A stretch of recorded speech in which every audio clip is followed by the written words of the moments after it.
નમસ્કાર સ્પર્ધાર્થી મિત્રો, સ્વાગત છે આપનું આજના આ નવી સિરીઝમાં। તો પ્રશ્નપત્ર તમને ડાયરેક્ટ 16 દેખાતું હશે, એ પાછળના કારણો હું તમને જણાવીશ, પરંતુ એ પહેલાં જણાવી દઉં કે આપણી જે આવનાર પીએસઆઈ અને કોન્સ્ટેબલની પરીક્ષા છે તેમાં તમે સાંભળ્યું હશે કે હસમુખ પટેલ સાહેબે આપણને એસટીઆઈ, ડીવાયએસઓ તેમજ જીપીએસસી ક્લાસ 1-2ના પેપરો વ્યવસ્થિત રીતે અભ્યાસ કરવા કહેલ છે। હવે એ બધા પેપરો તમે ભેગા કરો ને બધું થાય અને હવે એમની આન્સર કે એના કરતાં આપણી જોડે આ પુસ્તક અવેલેબલ છે, તો આપણે 30 અથવા 40 જેવા લેક્ચરો કંઈક બનશે। આના આમ અંદર કહેવાય કે 6000 જેટલા પ્રશ્નો છે। બાકીના 2 વર્ષના મારી પાસે બીજી પીડીએફો છે, તો તે હું જોઈશ, પછી એમાં આન્સર કયા કયા આવે છે એ પ્રમાણે કરાવી દઈશ। ટૂંકમાં તમને 2022 જે દિનેશ દાસા સમયનો બોર્ડ હતો તે સમયના લગભગ જે તાર્કિક પ્રશ્નો પૂછાતા હતા તે સમયે તે બધા આવી જશે, એટલે બહુ ટેન્શન લેવાની જરૂર નથી। હવે આપણે સિરીઝ શરૂ કરી તો આપણે મહત્તમ હેતુ એવું જ હોતું હોય છે કે તમારી જોડે જે વસ્તુ અવેલેબલ નથી અથવા હાલ અવેલેબલ નથી તે આપણે કરાવીએ। હવે આ પુસ્તક તમે કંઈ લઈ શકવાના છો નહીં ને, ઘણા બધા મિત્રો પાસે હશે પહેલાંથી અવેલેબલ, તો વાંધો નહીં, પણ બધા મિત્રો લઈ શકે તેમ નથી। તો આપણે આ માધ્યમથી એમને કે એક કહેવાય ને કે ગમે તે રીતે મદદ કરતા હોઈએ છીએ, તમને જ નહીં પોતાની મદદ, કારણ કે તમે જો લેક્ચર તો મને કંઈક ને કંઈક તો મળતું જ હોય છે, એટલે નિસ્વાર્થ ભાવે સેવા એવું તો ન જ કહી શકાય।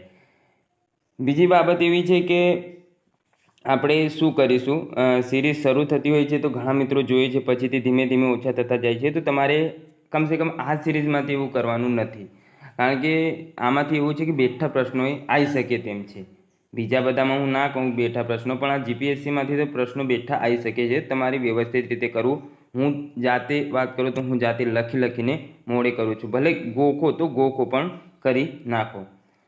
ત્રીજી વાત કે આપણે હવે શરૂઆતનો લેક્ચર છે એટલે થોડીક વાર થાય છે, તો મેથ્સ રિઝનિંગના પ્રશ્નો કંઈ સોલ્વ કરવાના છે ને, એટલે એ ખાલી હું તમારે આગળથી સ્ક્રોલ કરી દઈશ, પછી પીડીએફમાં તમે જોઈ લેજો, એનું સોલ્યુશન આપણી જોડે અવેલેબલ છે, તો તે પીડીએફમાં આવી જશે। ને ત્રીજી વાત કે આપણે કરંટ અફેરના એ પ્રશ્નો નહીં જોઈએ, એ આપણે પીડીએફમાં તમારી જોડે રહેશે તો વાંચી લેજો, કારણ કે કરંટ અફેરના 2019નું કરંટ અફેર આપણા માટે હાલ એટલું બધું કંઈ કહેવાય ને કે મહત્ત્વનું સાબિત થતું નથી। પ્રશ્નપત્રની વાત આવે કે 16મા ક્રમનું પ્રશ્નપત્ર કેમ, તો થોડુંક બેઝિકથી શરૂઆત કરીએ આપણે।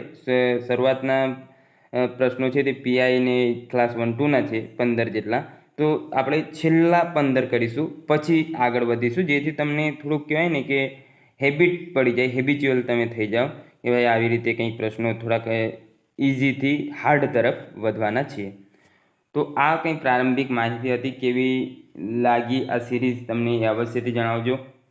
આપણે જે એનસીઆરટીની સિરીઝ પાર્ટ 1 અને 2 શરૂ કરેલ છે તે ચોક્કસપણે પૂરા કરાવી દઈશું, એમાં વાંધો નહીં। ને આ પ્રશ્નો તમને જો ના કર્યા હોય તો એ ગોખી નાખજો છેલ્લે, તો બીજું તો હું કહું તો એ ચાલશે, પણ કરવું આવશ્યક છે।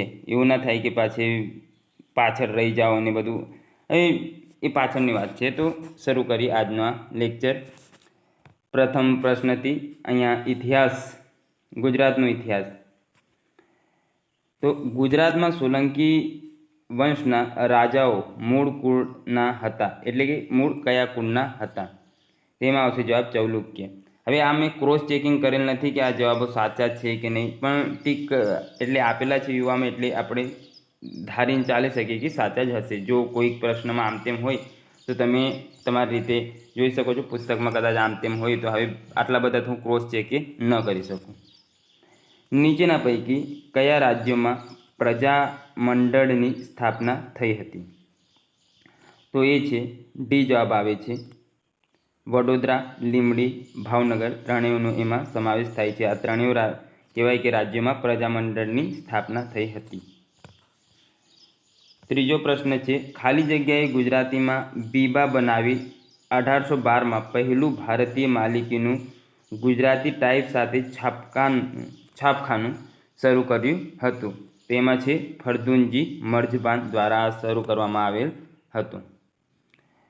ત્યારબાદ આ પ્રશ્ન જે રદ છે એ આપણે નહીં જોવાના, શેરશાહ સૂરીનું મૂળ નામની આવે એ પ્રશ્નો રદ થયેલા છે, તો તમે તમારી રીતે જોઈ લેજો। લોર્ડ વેલેસ્લીએ સહાયકારી યોજના હેઠળ નીચેના પૈકી કઈ નીતિઓ અપનાવી હતી? તો છઠ્ઠામાં જવાબ છે એ. વિજયી યુદ્ધ બાદ રાજ્યના પ્રદેશનું જોડાણ કરવું. ત્યારબાદ 7મો પ્રશ્ન છે, નીચેના પૈકી કયા વિધાનો સાચા છે? તો માત્ર આપણે સાચા વિધાનો જ જોવાના છે. 7મામાં જવાબ આવે છે સી, 1 અને 2 બંને. તો એ, હોડકર લશ્કર પરનો કાબુ ભારે લૂંટફાટ વૃત્તિવાળા સાહસિક અમીર ખાનના હાથમાં હતું. તો આ યાદ રાખવું, કોના હાથમાં હતું? અમીર ખાનના હાથમાં. ને પિંઢરાઓની ખૂની જનૂનવાળી ટોળીઓ સિંધિયા અને હોડકરના લશ્કરમાં મોટી સંખ્યામાં જોડાઈ હતી. તો આ 2 એમાં જવાબ આવે છે. બરાકપુરના બળવા બાબતે કયા વિધાનો સાચા છે?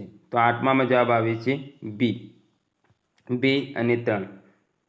તો આ કૂચ કરવા માટે સિપાહીઓએ તેઓને વધુ પગાર અને પ્રવાસ માટે ભથ્થું આપવું જોઈએ તેવી રજૂઆત કરી. અને અંગ્રેજોએ સિપાહીઓને કૂચ કરવાની અનિચ્છાને લશ્કરી કાયદાના ભંગ તરીકે ગણી આખી હિન્દી પલટનને પરેડ પર બોલાવી તેમના પર મશીન ગનનો મારો ચલાવી હત્યાકાંડ સર્જ્યો હતો. 9મો પ્રશ્ન, નીચેના પૈકી કયા વર્ષના સંધિ ધારા હેઠળ ગવર્નર જનરલનો હોદ્દો governor general of Bengal in કાઉન્સિલથી બદલીને governor general of India in council કરવામાં આવ્યું? તો 1833માં. 9મામાં જવાબ આવશે સી. 1857માં ખાલી જગ્યાના જમીનદાર કુંવરસિંહે વિપ્લવમાં મહત્વપૂર્ણ ભાગ ભજવ્યો હતો. તો બિહારના જગદીશપુરના જેઓ છે તેમણે આમાં ભાગ ભજવ્યું હતું. નીચેના પૈકી કોણે 1875માં વર્નાક્યુલર પ્રેસ એક્ટ ઘડી વર્તમાનપત્રોના સ્વાતંત્ર્ય પર કાપ મૂક્યો હતો? તો 11મામાં જવાબ આવશે બી, લોર્ડ લીટન. 12મો પ્રશ્ન જોઈએ તો નીચેના પૈકી કયા વિધાનો સાચા છે? તો માત્ર આપણે સાચા વિધાનો જ જોઈશું. એમાં જવાબ આવે છે માત્ર એ. તો બ્રિટિશ સંસદે 1876માં ધ રોયલ ટાઇટલ્સ એક્ટ પસાર કરતા ઇંગ્લેન્ડની રાણી વિક્ટોરિયાએ કેસરે હિન્દ ખિતાબ ધારણ કર્યું. કયા વર્ષમાં? 1876માં. કયો act? The royal titles act. 13મો પ્રશ્ન જોઈએ, ખાલી જગ્યાએ 1825માં વેદાંતોના એકેશ્વરવાદી સિદ્ધાંતોનું શિક્ષણ આપવા વેદાંત કોલેજ શરૂ કરી હતી? તો તેમાં જવાબ આવશે 13મામાં આપણે જોઈએ તો બી. કોણે? રાજા રામમોહન રાય. 1872માં પસાર કરવામાં આવેલ ધ નેટિવ મેરેજ એક્ટ હેઠળ ખાલી જગ્યા વર્ષની નીચેની છોકરીઓની લગ્નની મનાઈ કરવામાં આવી. તો કેટલા વર્ષથી? 14 વર્ષથી. જે ઓછી વયની કુમારિકાઓ હોય તેમને કહેવાય કે લગ્ન પર પ્રતિબંધ મૂકવામાં આવ્યું હતું. કયા? 1872માં ધ નેટિવ મેરેજ એક્ટ પસાર કરવામાં આવેલ હતું. બ્રિટિશ શાસનમાં રૈયતવારી પ્રથાને ખાલી જગ્યાએ સ્થાન આપ્યું હતું? તો 15મામાં જવાબ આવશે સી, સર થોમસ મનરોએ. ભારતમાં રેલવે બાંધવા માટે 1844-45માં નીચેના પૈકી કઈ કંપનીઓ રચવામાં આવી? તો ઈસ્ટ ઇન્ડિયા અને ગ્રેટ ઇન્ડિયન પેનિન્સ્યુલા. જવાબ આવશે 16મામાં સી. ભારતમાં ઔદ્યોગિક ક્રાંતિની શરૂઆતમાં કાપડ વણાટમાં વરાળ શક્તિનો ઉપયોગ કરનાર નીચેના પૈકી કયા આરંભના કેન્દ્રો હતા? તો એમાં આવશે જવાબ એ અને બી બંને, અમદાવાદ અને મુંબઈ. આગળ જોઈએ, ચંદ્રગુપ્ત પહેલા પછી એનો પુત્ર ખાલી જગ્યા ગાદીએ આવ્યો? તો આમાં તમે જો તો શ્રીગુપ્તે તો સ્થાપના કરી, એ જવાબ તો ના આવે. કુમારગુપ્ત બીજો એ થોડુંક દૂર પડી જાય છે. ચંદ્રગુપ્ત બીજો, હવે પહેલાં પછી કંઈ ડાયરેક્ટ બીજો જ ન આવી જાય. તો એ રીતે આપણે જોઈએ તો સમુદ્રગુપ્ત જવાબ આવશે. 18મામાં જવાબ આવશે ડી. પુલકેશી બીજો ખાલી જગ્યા વંશનો સૌથી મહાન અને પ્રતાપી રાજા હતો? તો 19મામાં આવશે સી, ચાલુક્ય. હડપ્પા નીચેના પૈકી કઈ નદીના કિનારે આવેલ હતું? તો રાવી. આગળ જોઈએ, ગાયત્રી મંત્ર નીચેના પૈકી કયા વેદમાં છે? તો ઋગ્વેદમાં.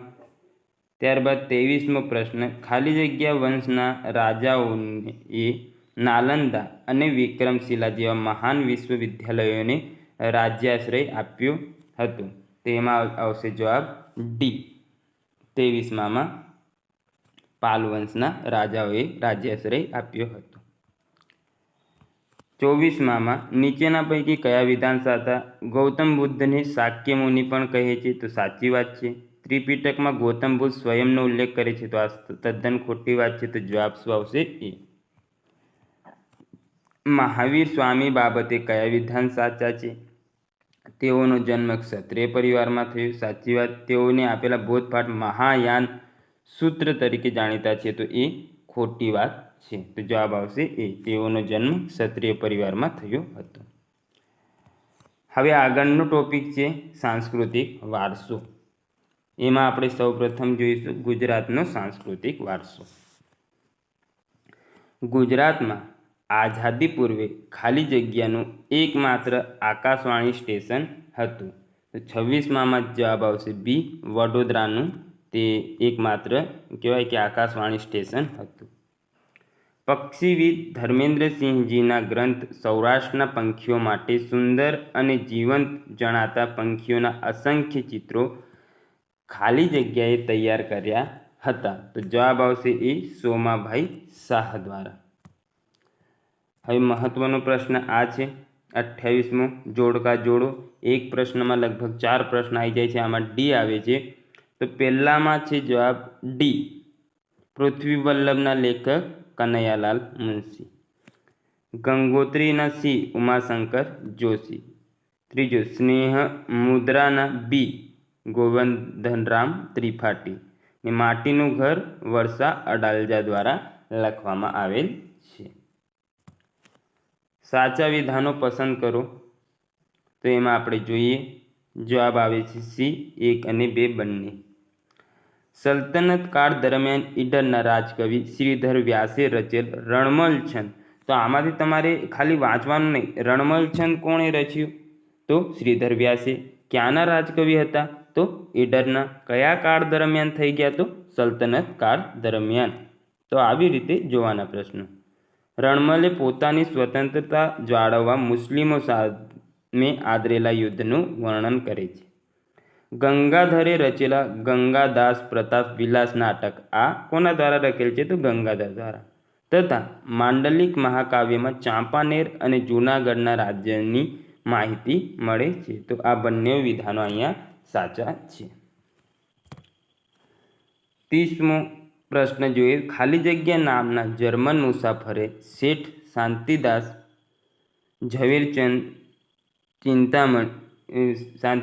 ઝવેરીના ચિંતામણી પાર્શ્વનાથ મંદિરનું વર્ણન પોતાના વૃત્તાંતમાં સુંદર રીતે આલેખ્યું છે.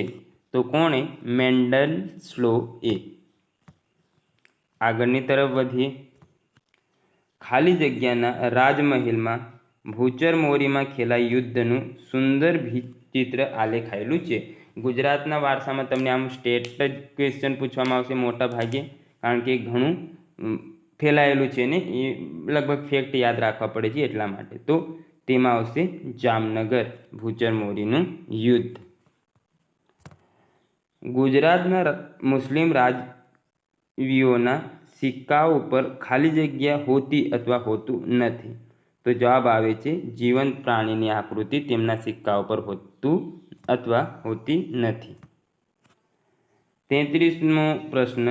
ગુજરાતમાં સલ્તનત કાળ દરમિયાન ખાલી જગ્યા ધર્મમાં પિરાણ પંથ, મહાદેવી પંથ, દાદુ પંથ વગેરે વિવિધ પંથો અસ્તિત્વમાં આવ્યા. તો ક્યાં? ઇસ્લામમાં. ગેબી નિબજ થઈ પિંડ તણી ત્યારે તું ત્યાં નતો ધણી કોની પંક્તિ છે? તો તેમાં જવાબ આવશે સી. અખાની આ પંક્તિ છે.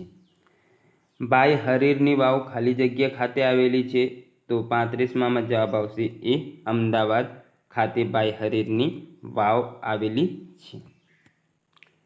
52 ધ્વજના નામે ઓળખાતું જૈન મંદિર ખાલી જગ્યા ખાતે આવેલું છે? તો સરોત્રા જિલ્લા બનાસકાંઠામાં આવેલ છે. કયું? 52 ધ્વજ નામે ઓળખાતું જૈન મંદિર. ત્યારબાદ અંબાજી નજીક આવેલા કુંભારિયાના જૈન મંદિરો બાબતે કયા વિધાનો સાચા છે? તો અહીં સૌથી મોટું શિખર નેમિનાથનું છે, એટલે ત્રણેય વિધાનો અહીંયા સાચા છે. તેનું શિખર તારંગાના જૈન દેવાલયના શિખર જેવું છે. તેના કેટલાક સ્તંભો આબુના વિમલ વસહીના સ્તંભોને મળતા આવે છે. તો આ ત્રણેય વિધાનો અહીંયા સાચા છે. 1830માં ખાલી જગ્યા દ્વારા લખાયેલ તારીખે સોરઠ વ હાલાર નામના પુસ્તકમાં સૌરાષ્ટ્રના સોરઠ અને હાલાર પ્રદેશના તત્કાલીન ઇતિહાસ ક્રમબદ્ધ રીતે આલેખવામાં આવ્યો છે. તો 38માં જવાબ આવશે એ દિવાન રણછોડજી અમરજી દ્વારા. 39મો પ્રશ્ન, ખાલી જગ્યા નૃત્યો ચાળો તરીકે ઓળખાય છે? તો તે છે ડાંગી નૃત્ય. આગળ જોઈએ, સૌરાષ્ટ્રમાં કામળિયા નામના સાધુની કોમ ખાલી જગ્યા માટે સુવિખ્યાત છે?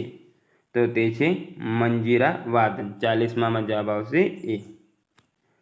આણંદ પરમાનંદ સુવિખ્યાત ખાલી જગ્યા હતા? તો કોણ હતા? ચારણ કવિઓ.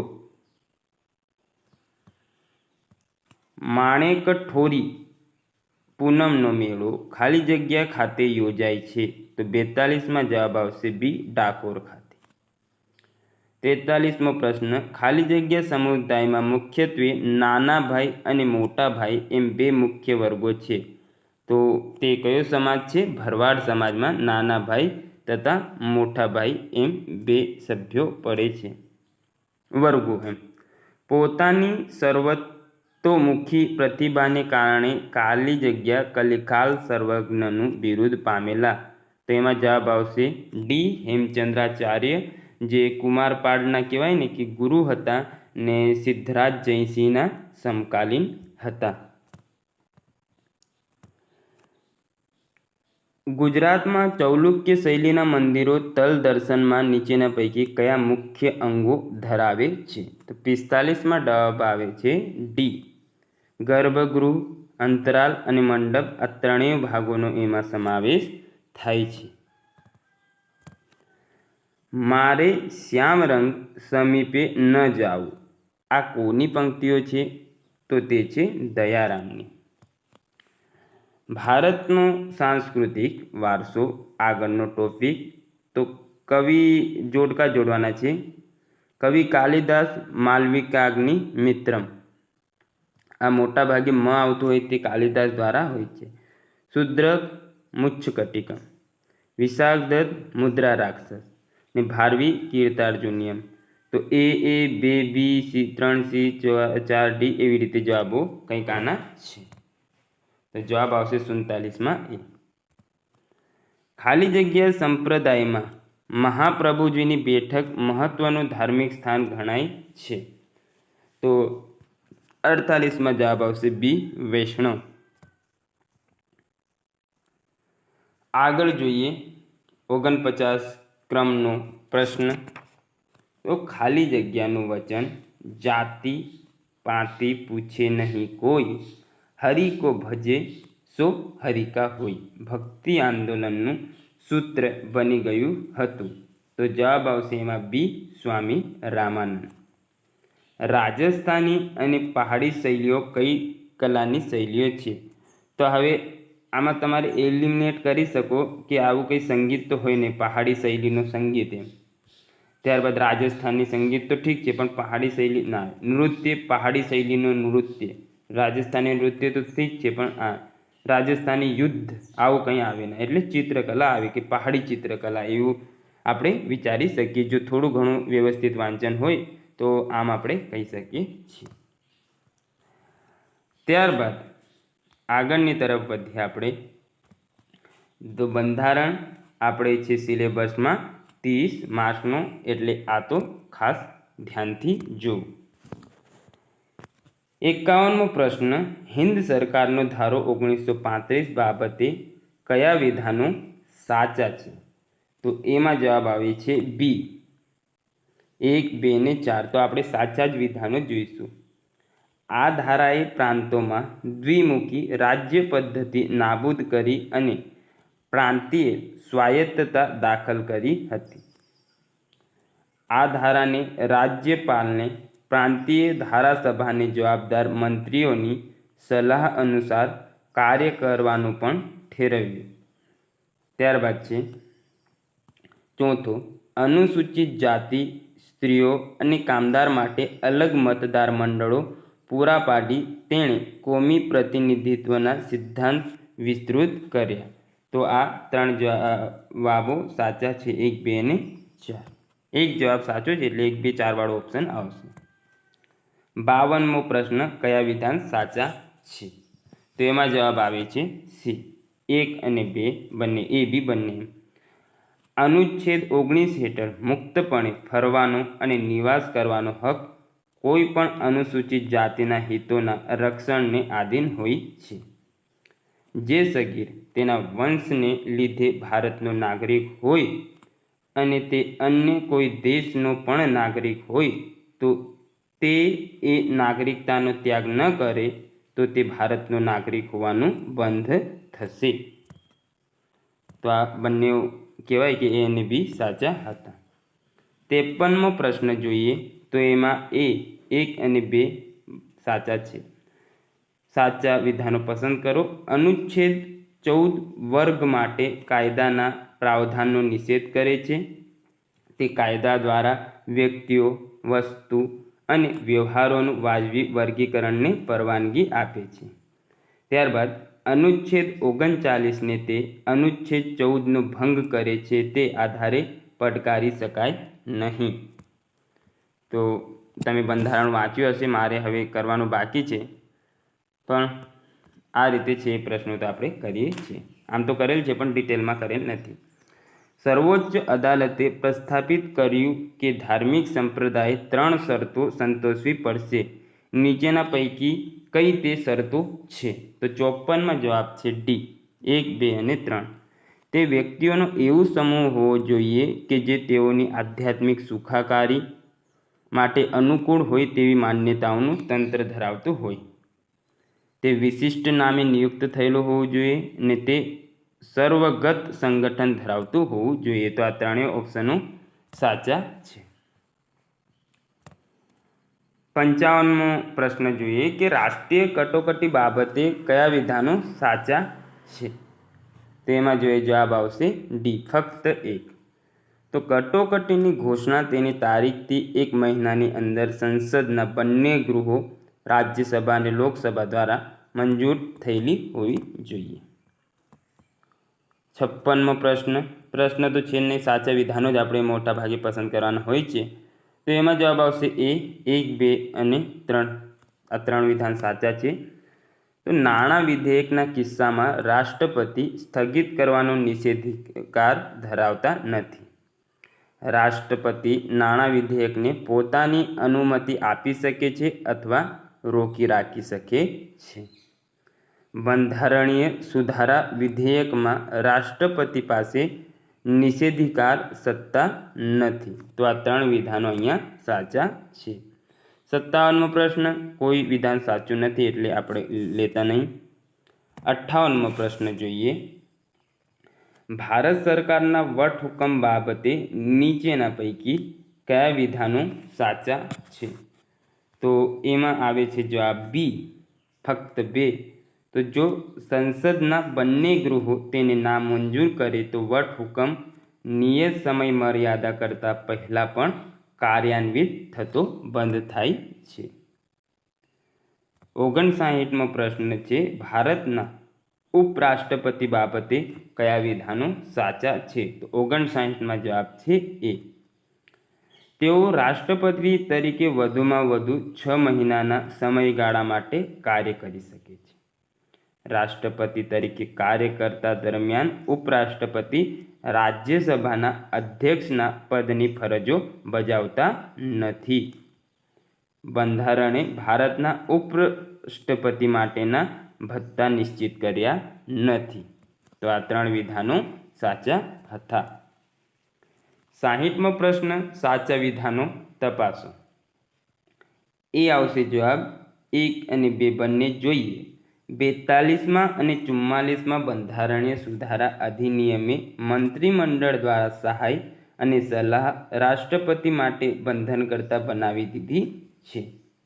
એક વખત સર્વોચ્ચ અદાલતે પ્રસ્થાપિત કર્યું હતું કે લોકસભાના વિસર્જન થયા પછી પણ મંત્રીમંડળનો હોદ્દો પૂર્ણ થતું નથી. તો આ 2 વિધાનો અહીંયા સાચા છે. 61મો પ્રશ્ન, સંસદની સંરચના બાબતે કયા વિધાન સાચા છે? તો એમાં આવશે જવાબ સી 1 અને 3. તો હાલ રાજ્યસભા રાજ્યોનું પ્રતિનિધિત્વ કરતા 229 સભ્યો, 4 સભ્યો કેન્દ્ર શાસિત પ્રદેશમાંથી અને 12 નિયુક્ત સભ્યો ધરાવે છે. તો હાલ બંધારણમાં કંઈ અપડેટ થયું હોય તો આના હવે તમારી રીતે જોઈ લેવું. હાલ લોકસભા રાજ્યોનું પ્રતિનિધિત્વ કરતા 530 સભ્યો અને કેન્દ્ર શાસિત પ્રદેશનું પ્રતિનિધિત્વ કરતા 13 સભ્યો ધરાવે છે. તો આ 2 વિધાનો એ સાચા હતા. 62મો પ્રશ્ન, સંસદ દ્વારા લોક પ્રતિનિધિત્વ અધિનિયમ 1951માં મૂકવામાં આવેલી વધારાની ગેરલાયકાતો બાબતે કયા વિધાનો સાચા છે? તો 62માં જવાબ આવશે બી 1 અને 2. તો જોઈએ આપણે, સંસદ સભ્ય ગેરલાયક ઠરશે જો તેઓ સરકારી સેવાઓમાંથી ભ્રષ્ટાચાર અથવા રાજ્ય તરફે કૃતજ્ઞતા માટે બરતરફ કરાયા હોય. અને 2, જો સંસદ સભ્ય સામાજિક ગુનાઓના ઉપદેશ અને આચરણ માટે સજા પામ્યા હોય. ત્યારબાદ આગળ જોઈએ 63મો પ્રશ્ન, રાજ્યસભાના ઉપાધ્યક્ષ બાબતે કયા વિધાનો સાચા છે? તેમાં આવશે જવાબ સી 1 અને 2. તો જોઈએ, જો ઉપરાષ્ટ્રપતિ ગૃહની અધ્યક્ષતા કરી રહ્યા હોય તો ઉપાધ્યક્ષ અન્ય સામાન્ય સભ્યની જેમ રહેશે. બીજો, તેઓ ગૃહની કાર્યવાહીમાં ભાગ લઈ શકશે નહીં. 64મો પ્રશ્ન જોઈએ, સંસદમાં પ્રસ્તાવ બાબતે કયા વિધાનો સાચા છે? તો જવાબ આવશે એમાં ડી 64માં ડી 1, 2 અને 4. તો ખાનગી સભ્ય પ્રસ્તાવ પ્રાઇવેટ મેમ્બર રિઝોલ્યુશન તે ફક્ત બપોરની બેઠકમાં એકાંતર શુક્રવારે ચર્ચા કરવામાં આવે છે. સરકારી પ્રસ્તાવ તે સોમવારથી ગુરુવાર સુધીમાં કોઈ પણ દિવસે હાથ ઉપર લઈ શકાય છે. અને વૈધાનિક પ્રસ્તાવ તે હંમેશા બંધારણની જોગવાઈઓ અથવા સંસદના કાયદા અનુસાર મેજ ઉપર મૂકવામાં આવે છે. 65મો પ્રશ્ન જોઈએ, તો નીચેના પૈકી કયા વિધાનો સાચા છે? તો જવાબ આવશે બી ફક્ત 2. રાજ્યસભા દ્વારા સાદું વિધેયક વધુમાં વધુ 6 મહિનાના સમયગાળા સુધી રોકી શકાય છે. ત્યારબાદ આગળ જોઈએ 66મો પ્રશ્ન, સંસદમાં અંદાજપત્રના પસાર થવાના 6 તબક્કાઓનો નીચેના પૈકી કયો ક્રમ સાચો છે?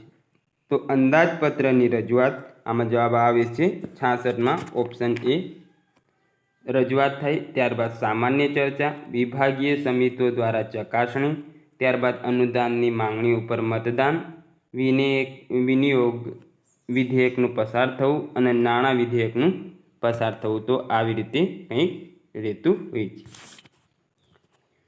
67મો પ્રશ્ન, ભારતની સર્વોચ્ચ અદાલતમાં ન્યાયાધીશ બનવા માટેની યોગ્યતા બાબતે નીચેના પૈકી કયા વિધાનો સાચા છે?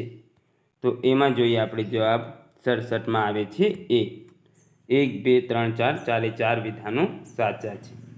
તો વ્યક્તિ ઓછામાં ઓછા 5 વર્ષ માટે વડી અદાલતનો અથવા 2 કે તેથી વધારે એવી અદાલતોનો એક પછી એક ન્યાયાધીશ હોવો જોઈએ.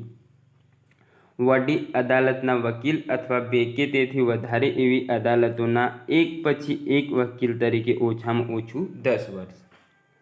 વડી અદાલતના ન્યાયાધીશને સર્વોચ્ચ અદાલતના એડહોક ન્યાયાધીશ તરીકે બેસવાની અને તે અદાલતના ન્યાયાધીશ તરીકે કાર્ય કરવા માટે નિયુક્ત કરવાની જોગવાઈઓ છે.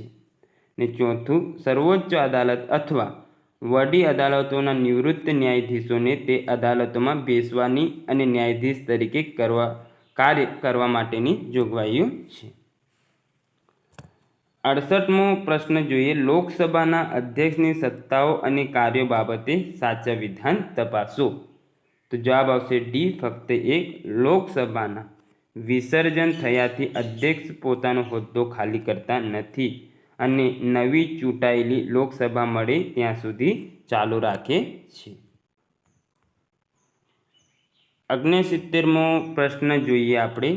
એમાં જવાબ આવે છે બી. સાચી રીતે જોડકીઓ જુઓ તો 1 અને 4 છે. 1 અને 4. વિધેયક કે જે લોકસભા દ્વારા પસાર કરવામાં આવ્યું હોય પરંતુ રાજ્યસભામાં અનિર્ણિત હોય તે રદ થાય. વિધેયક રાજ્યસભામાં અનિર્ણિત હોય પરંતુ લોકસભા દ્વારા પસાર કરવામાં ન આવ્યું હોય તે રદ ન થાય. 70મો પ્રશ્ન જોઈએ. ભારતીય સંસદની વિભાગીય સ્થાયી સમિતિઓ બાબતે કયા વિધાન સાચા છે? તો 70માં જવાબ આવે છે સી, ફક્ત એક. દરેક સ્થાયી સમિતિ 31 સભ્યોની બનેલી હોય છે, 21 લોકસભામાંથી અને 10 રાજ્યસભામાંથી.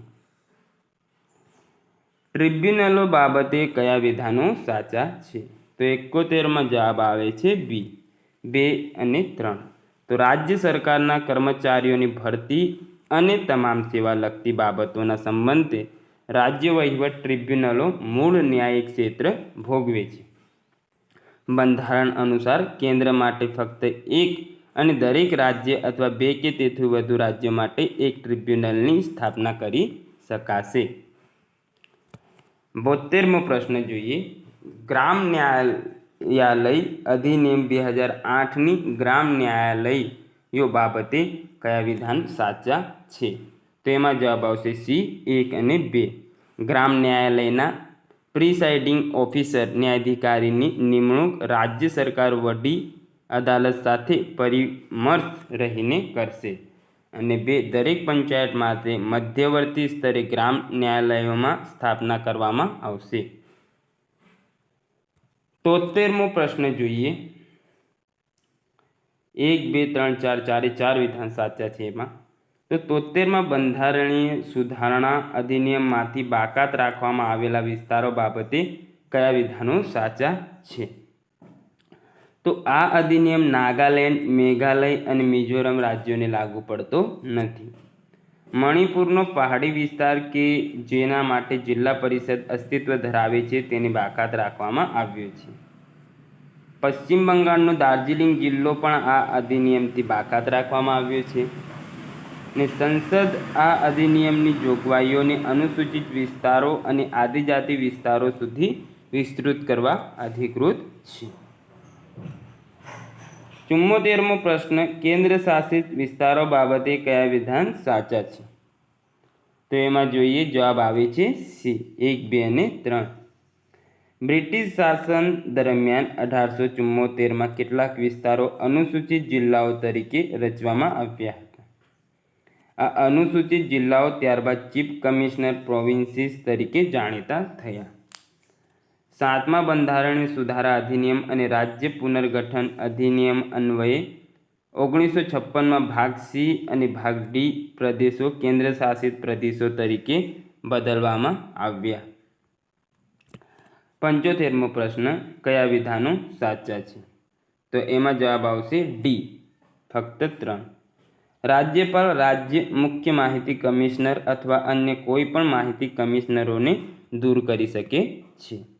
તો મિત્રો અહીંયા સુધી 75 પ્રશ્ન થાય છે. આગળ મેથ્સના પ્રશ્નો શરૂ થાય છે. તો લગભગ 100 પ્રશ્નો તમે ગણી શકો. નેક્સ્ટ લેક્ચરમાં આપણે 100 પ્રશ્નોનો અભ્યાસ કરીશું. ચાલો હવે જોઈ લઈએ મેથ્સના પ્રશ્નો ફટાફટ જોઈ લઈએ. એક વર્તુળની ત્રિજ્યા એવી રીતે વધારવામાં આવે છે કે તેના પરિઘના માપમાં 5% જેટલો વધારો થાય તો તેના ક્ષેત્રફળમાં કેટલો વધારો થશે?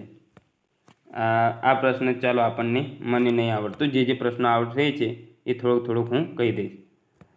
3 અંકની સતત આવતી પ્રથમ 5 અવિભાજ્ય સંખ્યાઓની સરેરાશ કેટલી થશે? તો તમારે એમાં લખવાની 101, 3, પછી 107 આવે છે, 109 આવે છે અને 113 લગભગ આવે છે. એટલે આ 5 સંખ્યાઓની પછી તમારે સરેરાશ કાઢી લેવાની હોય છે. તો જવાબ એમાં જોઈ લેજો. પછી આમ તો કહી દઈશ પણ તો યાદ ચાલશે.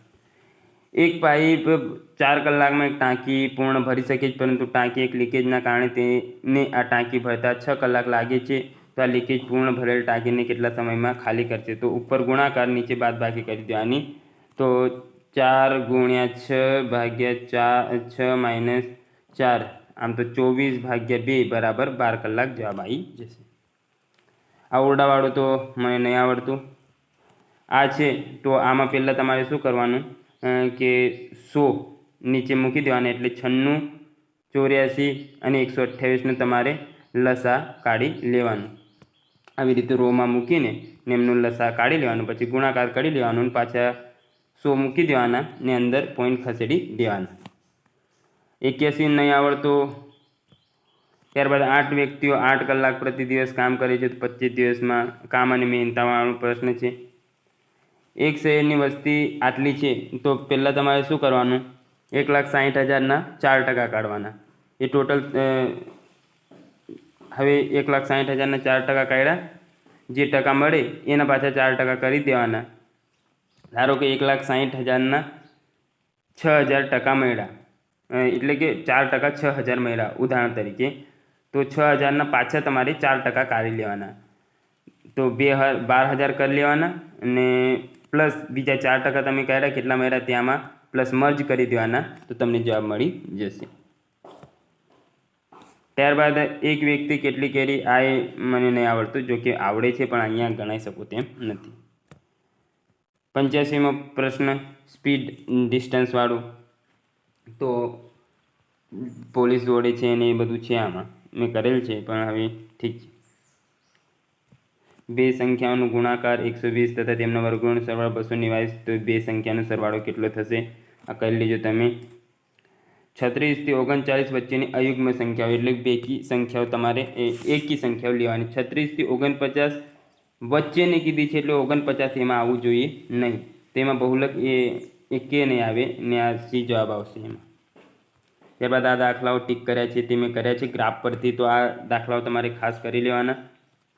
કેવી રીતે રહેતું હોય છે તે પાછળ ગ્રાફ આપેલો જ હશે. ત્યારબાદ આ છે એક સમાંતર શ્રેણીનું પ્રથમ પદ 7 છે અને સામાન્ય તફાવત 3 હોય, તો 18મું પદ પ્રથમ પદ 7, તો 7 તમારે કાઢી દેવાનું. તો 17 તારી 51 ને 7 58 થઈ જાય. 3નો તફાવત છે એટલે લગભગ એ જ જવાબ આવે છે 58B, 93માં B. ઓકે. ત્યારબાદ આ ઇઝી પ્રશ્ન છે કે 4 વ્યક્તિઓની પસંદગી કરવા માટે PQRST કુલ 7 ઉમેદવારો ઉપલબ્ધ છે, તેમની બાબતે વિધાનો ધ્યાને લો. પણ આ પ્રશ્ન ખરેખર કોન્સ્ટેબલમાં તમારે કરવા ન રહેવાય, ઘણો લાંબો પ્રશ્ન કહી શકાય છે. ના એ ઇઝી છે. હું જાણતો હતો કે આ બંને એક જ પ્રશ્ન છે એમ કરીને. તો આવી જાય જેમાં PQ સાથે કામ થશે નહીં, તો P નથી Q. TR સાથે, તો T નથી R, એવી રીતે કરી દેવાનું. UT સાથે કામ કરવા ઈચ્છે છે, બાકી બધા ચાલશે. તો PQ TR અને PQ સાથે ના હોવા જોઈએ. તો P છે ઓકે, તો Q ના હોવું જોઈએ. ચાલો Q નહીં. T છે પણ R છે, તો આ જવાબ આવશે નહીં. તો અહીંયા પૂછ્યું છે કેટલી પસંદગી સૌથી વધુ સ્વીકાર્ય હશે? તો આ તો સાથે હોવાના જોઈએ. P સાથે Q ના હોવું જોઈએ, T સાથે R નહીં હોય. P છે ઓકે છે, Q છે તો આ ના આવે. Q છે હા છે, તો એની જોડે P ના હોવું જોઈએ, તો P નહીં. T છે હા, એની જોડે R ના હોવું જોઈએ, તો R નહીં. તો આ જવાબ આવી જશે. ત્યારબાદ આ જોઈ લેજો તમે. આ પ્રશ્ન ઇઝી છે. આ રદ થઈ ગયા છે 3 પ્રશ્ન. ચાલો એને મૂકો. આ ઘડિયાળવાળો મેં કર્યો નથી, આમાં થોડુંક મને ડાઉટ છે, પણ જવાબ આવે છે 600. કેવી રીતે? હવે ઠીક છે. તો અહીંયા 100 પ્રશ્નો આપણા પૂર્ણ થાય છે. આશા છે આજનો લેક્ચર તમને ગમ્યો હશે. મળીએ નવા વિડીયોમાં. ત્યાં સુધી જોડાયેલા રહો.